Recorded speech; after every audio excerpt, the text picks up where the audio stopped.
Hello and welcome back to another book review with your friend Patrick. I designed these book reviews for you so that you have an insight and idea into your potential next book.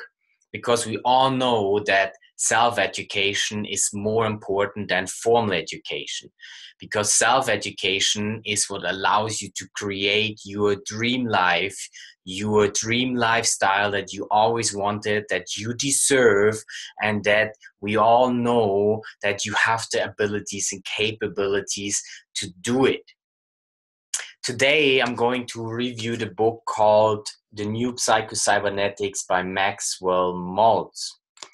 What is psycho-cybernetics? Psycho-cybernetics is basically the analysis of your self-image.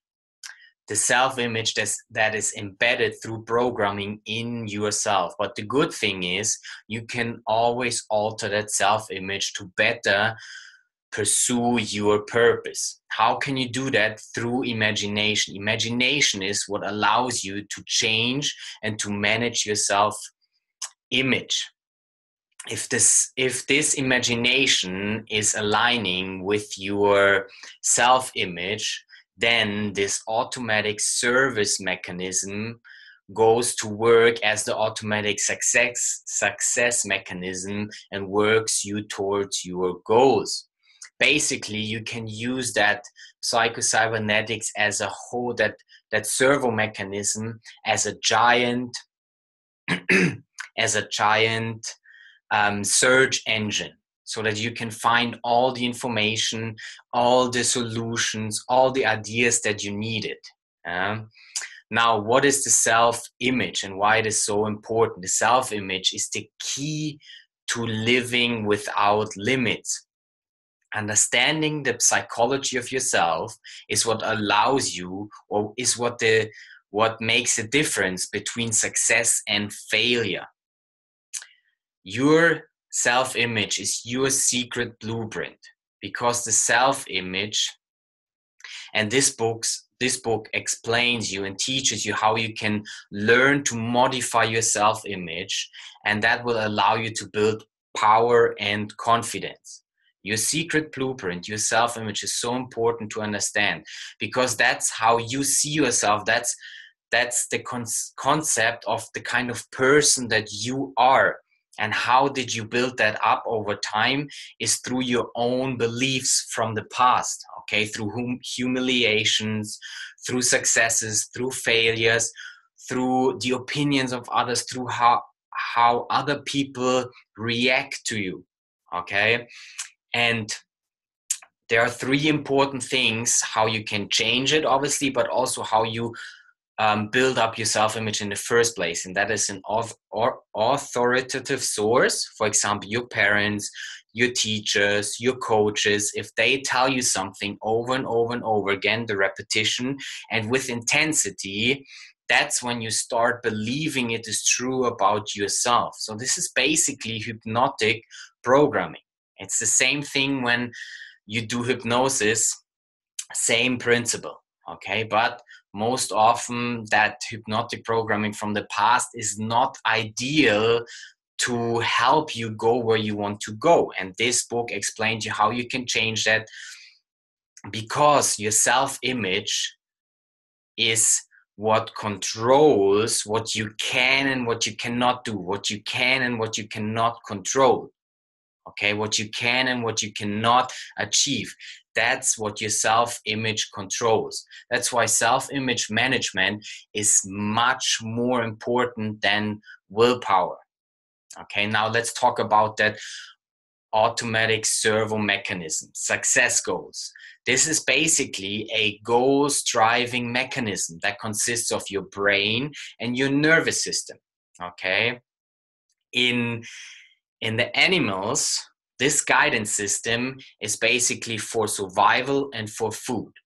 But in human beings, this guidance system is for overcoming danger, for sexual instinct, for finding answers to problems, for inventing, and so on and so forth. Okay, but how does it work? It's a conscious decision in your mind plus the imagination to communicate a specific goal to your self-image. That basically leads to the work order instruction to your servo mechanism. Now, if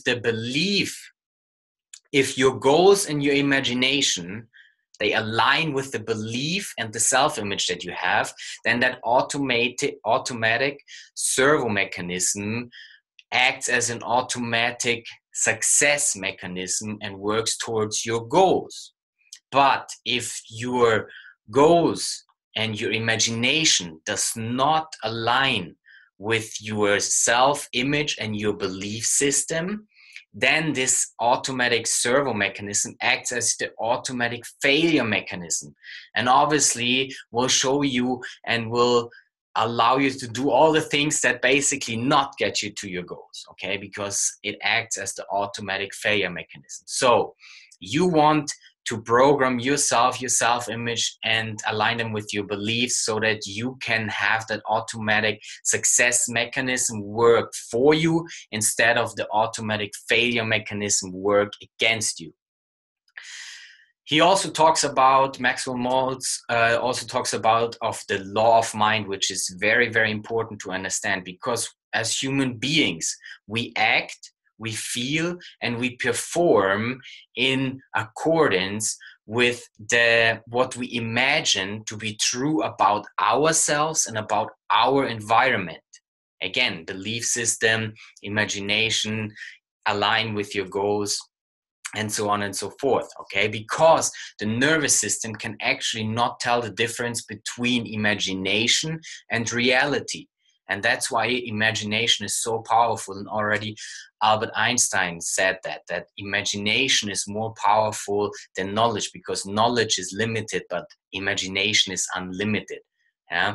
And then the book talks about a really interesting and powerful concept called the theater of the mind. They give a lot of examples from athletes, for example, okay? If you're a golf player, yeah?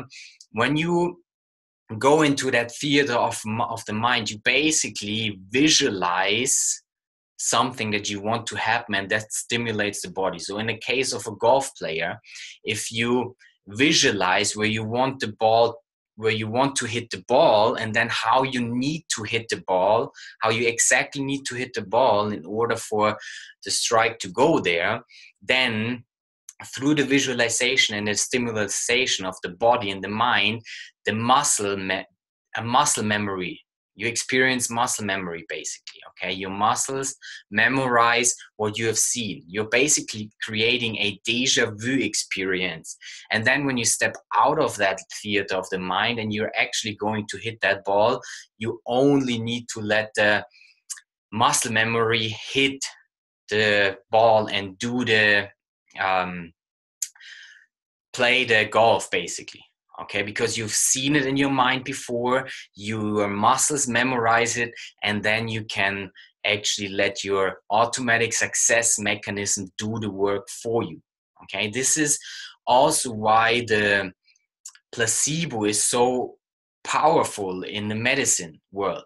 Okay, because if you get a placebo, obviously you don't know it's just a sugar pill or something like that, and not the real medicine, you still have a high percentage of healing because you visualize, you have that self-image that this medicine is going to heal you. And that's why the mind is so powerful, and that's why you can actually heal yourself from any disease that you have or from any injury, because if you just play that theater of mind, visualize it and believe in it, and obviously it takes practice, these concepts and these methods, but it's all possible. And that's what he talks about in his book, and that's why it's so interesting, so powerful.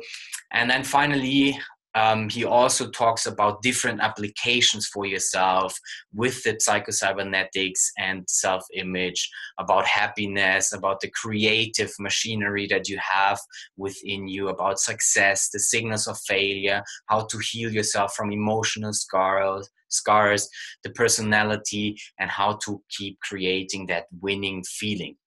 So it's a really, really interesting book. I heard about the book in a different podcast on YouTube by Bob Proctor. And that's when I thought, okay, I really have to get this book. And it is amazing. I'm already looking forward to reading it again because there's so much to learn in this book. A lot of high achievers, a lot of athletes are also using the book because of that theater of mind.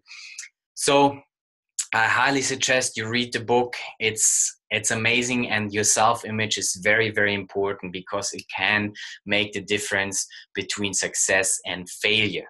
Now, I really, really thank you for taking out the time watching this video. I hope you and your families are doing amazing. I wish you an amazing day.